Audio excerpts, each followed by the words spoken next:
for this one. Hope you're all having a great Labor Day. We're going to be talking through the early slate before lock, and then we will talk about the evening slate as well. I'm just going to double check that no more lineups have come in since in the last few minutes. And yeah, it looks like we got everything right now. Just refresh here and make sure we're all good.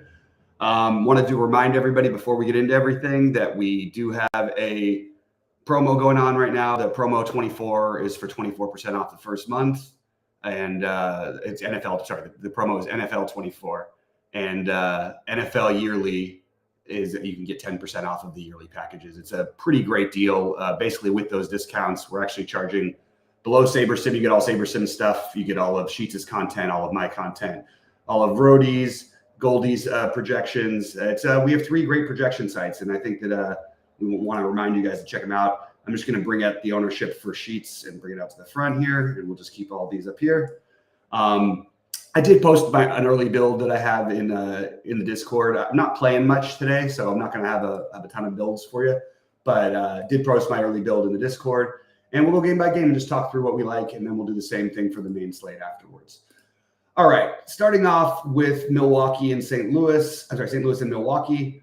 Peralta and Palante, I think that you can make a pretty good case here for 3 different avenues. I think that if you wanted to get frisky, playing Palante is okay, but it's not my favorite. I do think that Peralta is a very good option. This team is pretty familiar with him. Peralta's not my favorite option on the slate, but he is one that I think you could heavily consider, and obviously is going to have some ownership with it as well. Not very owned is going to be the Milwaukee stack, which is, I think, my favorite. Get different. Now, again, you're getting some ownership here, as you can see. And we'll just go to Goldie's ownerships and use that as a reference, or Sheets's. But Sheets, I think we don't have some of the players in. So again, Goldie had Blake Perkins in, so that one hasn't been updated. But I like the idea of using a little bit of Milwaukee to get different. Again, I prefer the Dodgers and Baltimore on this slate, and Houston in general. But I think Milwaukee would be my next favorite if I had to pick one, and they are a little bit cheaper than the Dodgers and Baltimore especially. So definitely have some interest in Peralta, definitely have some interest in the Milwaukee side. And if you want to get frisky playing, I wouldn't cross Palante off of my 150 max if you're going that route. What's up to my man Eagle, and then in the chat, Eagles 1985.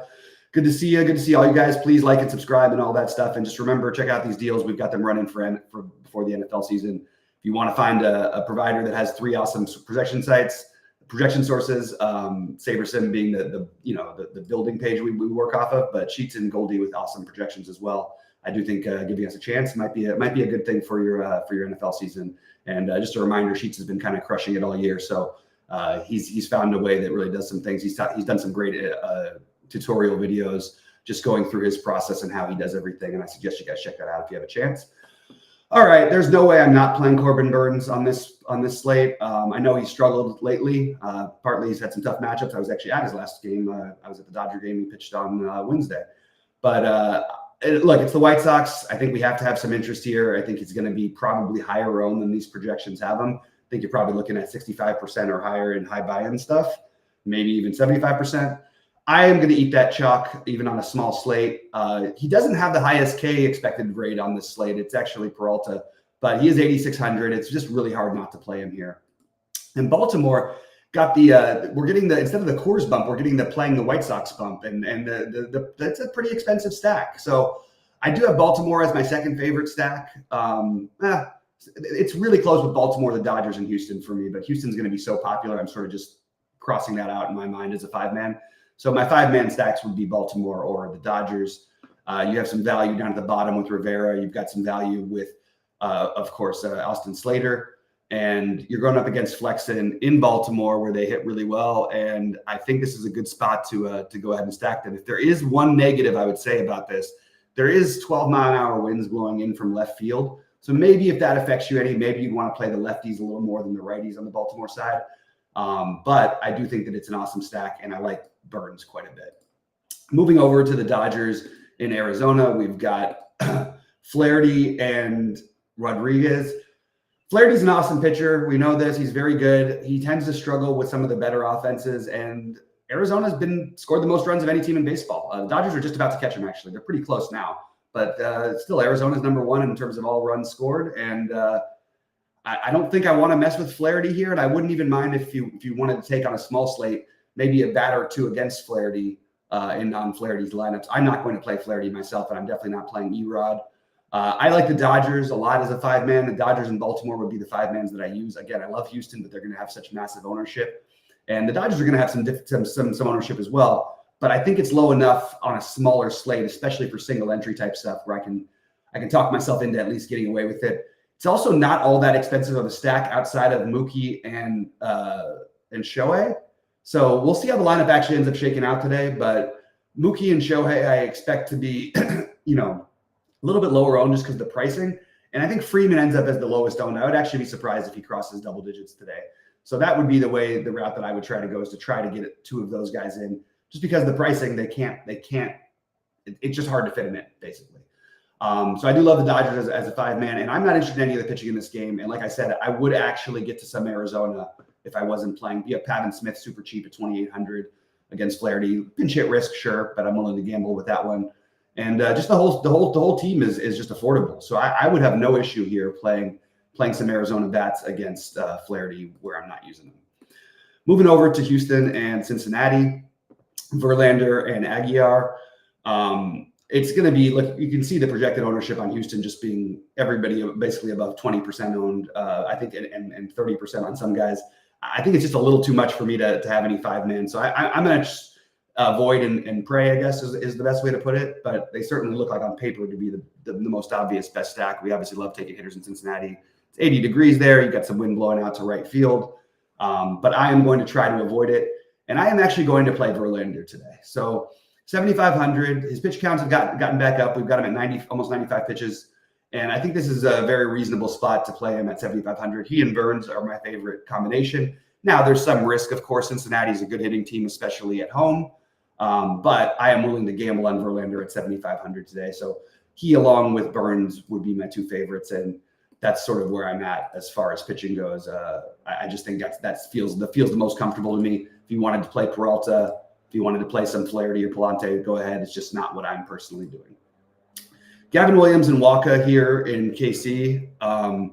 So I'm just looking at the weather in this game really quick, and it's 75 degrees. It's not as hot as it's been all summer for KC, and it's blowing in 10 miles an hour from center field. So if you wanted to play these pitchers, I think you could certainly make a case just on that. You do have a very cheap Gavin Williams with almost a 5 strikeout expected rate. I just would rather find the money to spend up for Verlander. I'd rather find the money to spend up for Burns. But I have no issue if you wanted to play either of these pitchers. And I have a little more interest in Cleveland than maybe the field does. But again, not the best hitting conditions we've seen in KC. This run line could easily been like a run and a half or 2 higher if we'd seen some of the weather we'd seen earlier with the 100 degrees and the wind blowing out and all that stuff like it's been in KC a lot of this summer. So Jimenez, just as a one-off, makes a lot of sense to me, as just he's cheap enough. He's probably my favorite one of these bats. And I want to remind everybody, you don't need to stack today. That's another way you can get different. Even if you want to play the Dodgers, let's say your 3 favorite teams are the Dodgers, Houston, and Baltimore, and you're just playing, one lineup. Maybe you build a 3-3-2 with those, and maybe just the differentiating, and maybe you can build a 3-3-2 and leave a tiny bit of money on the table just to differentiate yourself a little bit, because it is hard to win on these 5 gamers playing the chalk. But if you were going to, I think that would be the best way to do it. So I would be looking at the Dodgers again, the Dodgers, Baltimore, and Milwaukee as my favorites, because Houston's going to be too popular. And I'm definitely on the Burns and Verlander side. I'm just going to set that as my core right now. But I'm totally open to, if you wanted to play Gavin Williams, if you wanted to play again Palante, Flaherty, they're all fine to me. But I like the Burns Verlander combination the best myself, and that is where I'm at. Even though again Burns has been a little bit worrisome since the All-Star break. All right, we're going to talk about the main slate tonight. Obviously a little ways out, but I am not going to be available tonight at 6 Eastern. It's a holiday. I got a family thing I got to do. So I'm not going to be around for this. Probably not even going to be able to play it. But here is what I've got so far. I'm just going to go through game by game of what I like the most. All right, we've got Musgrove and Madden here. It's San Diego, but it's a little bit, it plays a little better as a hitter's park during the day. Should be 80 degrees about 80 degrees at game time. I think you could certainly make a case for Madden here. Now, look, San Diego, they don't strike out. They hit the ball well against righties, but he's 4K. So if you find yourself needing to you want to stack the Yankees or you want to play Soto and Judge, I think you could definitely consider Madden in your mix. And I think Musgrove is pretty clearly one of the top options on this. But so we'll tag him for right now. He's got the 6K expected rate. He's 8K, very reasonable. It's Detroit, not a lot of fear there. So I do like Musgrove. I like Madden, but I also think you're going to have a pretty chalky San Diego stack against him. And I think that's a very reasonable stack, which is partly why I like the leverage of playing a little Madden, even though, look, it's a very tough matchup, but he is 4K. If you get you 12 fantasy points, that could be good enough depending on what you do with your big bats. So I'm interested in all three of those sides, San Diego and both pitching. But again, I don't really want to make a 5-man stack out of a team that's fairly chalky. So I'm looking at the Madden thing as a real possibility for me on this slate anyway. Moving over, Minnesota and Tampa Bay. I am not going to get to either of these pitchers. If you want to make a case for Woods Richardson, fine. I just personally don't love it. It's 6,500 with a 5K prop, which is sort of like the right cutoff, but it's just not really what I want personally. I just think there's better options. I think spending down to Madden just makes just as much sense, and he's 4K versus 6,500. I'm also not like in love with the stacks here, but I would not mind getting to some Tampa Bay, which feels gross because they always look good projection-wise, and they've just been basically dreadful. They've had a couple of breakout games a little bit, but mostly been dreadful since they've traded away most of their team. But I don't mind the idea of taking a gamble with some Tampa Bay bets. Minnesota, you can make a similar case, but I'm not quite as interested in Minnesota as I am in Tampa Bay. Moving over to Seattle and Oakland. So we've got Gilbert and Bido. I think Gilbert is pretty clearly one of the top options along with Musgrove. Like him in this matchup. They're fairly familiar with him because they face each other quite often. The game is, a little bit earlier, so it's 75 degrees in Oakland rather than 65 when this game's going to be played. A little bit better for the hitting. I am not going to get to Bido, and I like Seattle as a stack quite a bit. So Seattle and San Diego are the two stacks of the teams we talked about that I'm on quite a bit. I am not going to get to the Oakland bats against Gilbert, but on a smaller slate, if you wanted to take a one-off here and there, not going to bother me at all. Just not what I'm doing myself. All right, Severino and Bello in New York. Severino is very cheap. He's at 6,800. I have no problem gambling and taking Severino here. I actually think I'll put him as my favorite of the cheapies. And look, you could make a good case for Bello as well. And because of it, I think people are going to be off the bat somewhat. We've seen Bello be up and down, and I think it's worth maybe taking a small gamble here on the Mets. The problem is there's 20-mile-an-hour winds that are sort of blowing across the field, but they're kind of coming in from left. So it's just a little bit less interesting. And again, small slate, I wanted to consider something different. That's why I thought of the Mets. But if that wind stays coming in from left field, it just eliminates so many of your right-handed power. 20 miles an hour is a lot. So I'm not as high on it as some of the other stacks here, but neither will other people be. So I wouldn't cross them out of your scripts, but it's not my go-to spot. All right, and we've got slight wind blowing in everybody. Always a good question in Chicago because the wind affects that stadium more than any. 68 degrees, 6-mile-an-hour winds blowing in from right center. It's not an incredible wind thing to take advantage of, but I think both of these pitchers are definitely in play. You can see the K rate's fairly low.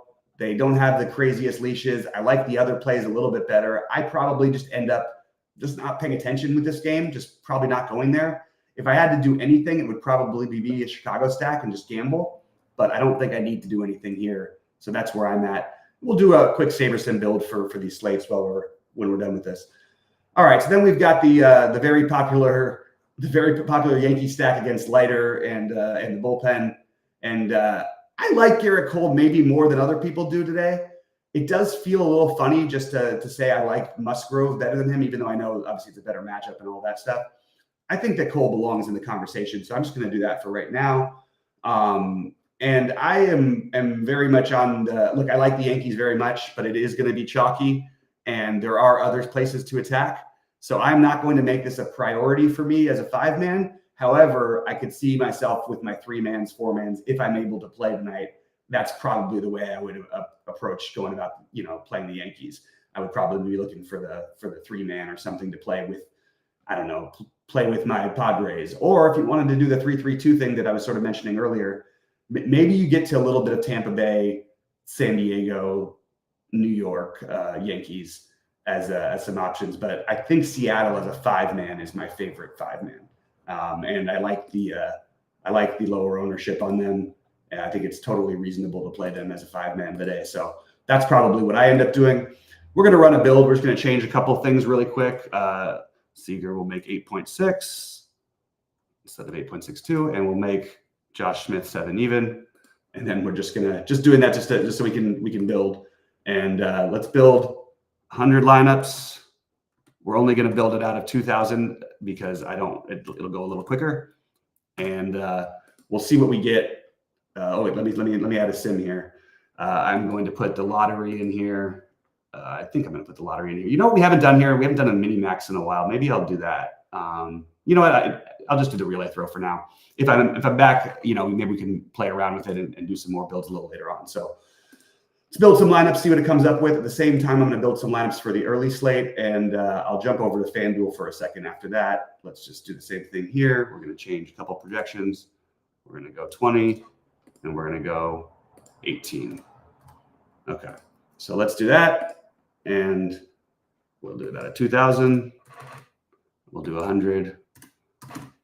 And we are going to do it we're going to do it for the lottery again and see what we come up with. Give me 1 second here, guys. There we go.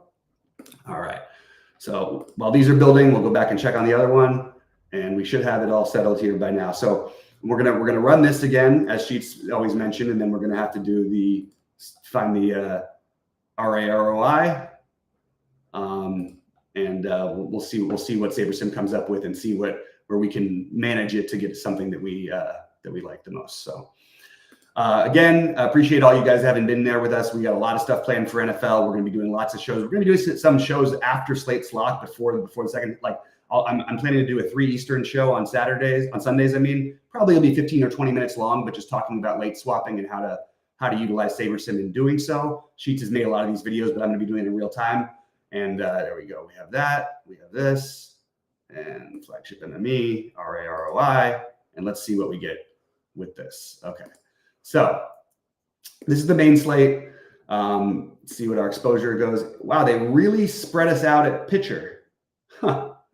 A lot more than I'm used to seeing from SaberSim. So that's kind of interesting. Usually you'll see it take a hard stand on somebody, but they've got a lot of guys, I guess, rated pretty similarly. So it's actually spread out. I don't mind that for this slate. I might be a little bit higher on Cole, Severino, Musgrove, and Gilbert myself. Maybe a little bit lower on Tyon, Bello, Matt. I do like the Madden play though, so that would be the next one that I support. That I'd like to get to that 25%. But let's see what we've got as far as team stacks go. They've got Oakland as the #1 stack. I'm not going to do that. If it was actually me playing this, I'm probably putting this cap here like this, and I'm going to say 5 stacks. We're going to have 0 of the Oakland ones. I don't want to stack, even on a small slate. I don't want to fully stack against Gilbert. That is not my favorite way to play this slate.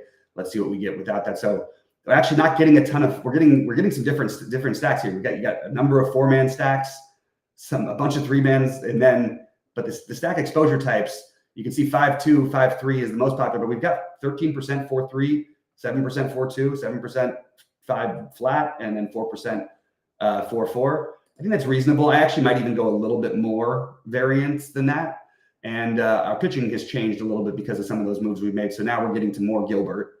But still, that Madden play is standing out a little bit. And my guess is that Madden does end up above this 5% that he's being projected at. I think it's going to be closer to 10 or 12. I still like the play. I think it's worth taking a gamble. At the same time, I think it's totally fine to stack against him where you're not using him. So kind of interesting what we see there. And let's see, do we have the, let me grab this really quick. ROI. We have that. All right, we did say we did that. And let's see what happens when we start messing with it a little bit. Let's see what that does for the team stacks. It's actually pretty much varied. It's varied out a little bit more. Okay, let's do this because I'm not quite as high on Boston. So I'm going to lower that and apply. And you see we're ending up with Seattle, which this is something that I actually would be more open to playing. I probably would like to commit a little bit harder to another team. I'd like to have 2 teams around 30%. but this is a good idea of what I'd be looking at on this slate. On the early slate, we're going to go back and see what it gave us. And then we're going to do this. We're going to do the ROI. You're going to see how much of a change it is. Because at first, yeah, you're going to get Burns, or that Burns and Williams actually is the two most popular here. Not getting to as much Verlander as I would like. Not getting to more Flaherty than I want personally. So going to have to get that figured out. Let's see this real quick. I ran that, so it should offer it to me now. No, it didn't. Oh, there. ROI. And then that's going to change things a little bit. So actually, it's going to change things more than a little bit probably. So let's see what our exposures are. Still similar on the pitching, but it goes back to Burns and Peralta, Flaherty, Verlander. I'm okay with this. I personally would like a little more Verlander, maybe a little less Peralta, but it's pretty close to things I would go on. And you can see Cincinnati against Verlander being the top stack. Don't know how I feel about that one. I'm okay with taking some shots, but let's cap that at 25. At least that's something I would like to do. So cap that at 25, and let's look at our stack exposure types. 5-2, 5-3, but then a lot of 4-3. See, the smaller the slate gets, the more you don't need to play those full 5-man stacks quite as often. Now you could, but I think you can play a little bit less of them. So let's go to this. Let's go to the settings, and I'm going to play around with the min uniques, and I am going to go to 2 and see what it does for team stacks. Yeah, I feel okay. I don't love the White Sox necessarily being that high. So let's do that down to 15. Okay. And I think we're going to end up with a lot more Burns as a result of this. But you see they're getting to a ton of Houston even, who's going to be pretty popular. I am not quite as high on Cleveland as they are. So let's do this. And again, you don't usually want to make this many changes, but this is just me, what I feel comfortable with today. And I do want at least 25% of the Dodgers. So I am going to do that. And it's going to shake things up a little bit. 5-man stacks. You see, we get way less. Let's see, stack exposure. 5-2. So we're still at 60+% of those, but now we're in almost 30% of the 4s, and that feels a little better to me on this type of slate. Pitchers go as far as pitchers go. Yeah, as you imagine, with less White Sox stacks, you get more Burns. I don't mind some White Sox. I just don't want to have 40% of my stacks be White Sox stacks. But this is something I can feel comfortable with, and hopefully it gives you guys a little bit of an idea of how to use this stuff. Most of you guys probably know how to use it better than I do. And if you really want to know how to use it to affect it, for someone who's done that effectively, it's been Sheets has been absolutely awesome with this. Just running through the FanDuel main slate. I didn't do the FanDuel early slate. All the things are sold out. So I'm just going to talk about the main slate here, and we're going to sort by ownership here. It's not all that different. I think you're looking at one of these 3 pitchers as the most logical. If you wanted to get creative, Severino is an option for that. But I probably am sticking mostly with the chalk as far as pitching goes. As far as the way, you can just see everything's going to go in New York and San Diego because they're so affordable.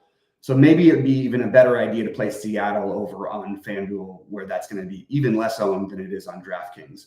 That's, I went through the slate and sort of said what I liked already on the other one, but I think this is an interesting way to go. So anyway, that's all I've got for you guys today. I wish everybody the best of luck. We'll be back tomorrow. We're going to have football stuff. We won't have golf for a little while, which makes me sad, but it's going to be a fun time of year. We've got football that leads right into basketball, my two best sports, and looking ready to crush that. We'll have Sheets doing a ton of different stuff. I would seriously suggest you guys watch those lineup build videos he does. They're really, really good, and it gives you an idea. I shouldn't say lineup build, process videos. They're really, really good. Even if the slate's already happened, it gives you an idea of why he wins, how he wins, and lets you really do the same thing where he importing his projections and going through his system has worked incredibly well for him. I suggest you guys all take a look at it. Anyway, appreciate all you guys very much. Hope you have a wonderful holiday. Enjoy some barbecue, enjoy a few beers, and good luck, everybody. We'll see you guys hopefully at the top of the leaderboard.